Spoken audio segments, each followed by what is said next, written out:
ಕುಮಾರಸ್ವಾಮಿ ಅವರೇ, ಪ್ರಧಾನಿಯ ಮಗ ಮುಖ್ಯಮಂತ್ರಿ ಆಗೋದು ಗ್ರೇಟ್ ಅಲ್ಲ, ಕನಕಪುರದ ರೈತನ ಮಗ ಉಪ ಮುಖ್ಯಮಂತ್ರಿ ಆಗೋದು ಗ್ರೇಟ್.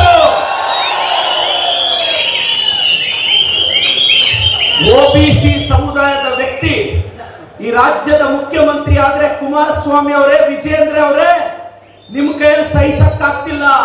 ಕುಮಾರಸ್ವಾಮಿ ಅವರೇ, ನಿಮ್ಮ ಸಮುದಾಯದ ಹುಡುಗ ಈ ರಾಜ್ಯಕ್ಕೆ ಉಪ ಮುಖ್ಯಮಂತ್ರಿ ಆಗಿದ್ದಾರೆ, ಸಹಿಸಿಕೊಳ್ಳೋ ಸೌಜನ್ಯನೂ ನಿಮ್ಗಿಲ್ಲ ಅಲ್ವಾ ಸರ್? ಇವತ್ತು ಸಿದ್ದರಾಮಯ್ಯ ಸಾಹೇಬರ ಬಗ್ಗೆ, ಡಿ.ಕೆ. ಸಾಹೇಬರ ಬಗ್ಗೆ ಇಲ್ಲ ಸಲ್ಲದ ಆರೋಪಗಳನ್ನ ಮಾಡ್ತಿದ್ದಾರೆ. ಕೇಂದ್ರದ ಬಿಜೆಪಿಯವರು 67,000 ಕೋಟಿ ರೈತರು ಖರ್ಚು ಮಾಡಬೇಕಾಗಿರೋ ದುಡ್ಡನ್ನ ಖರ್ಚು ಮಾಡಿಲ್ಲ. ಇದು ನಾನು ಹೇಳ್ತಿಲ್ಲ, ಪಾರ್ಲಿಮೆಂಟರಿ ಕಮಿಟಿ ಆನ್ ಅಗ್ರಿಕಲ್ಚರ್ ಹೇಳ್ತಾ ಇರೋದು.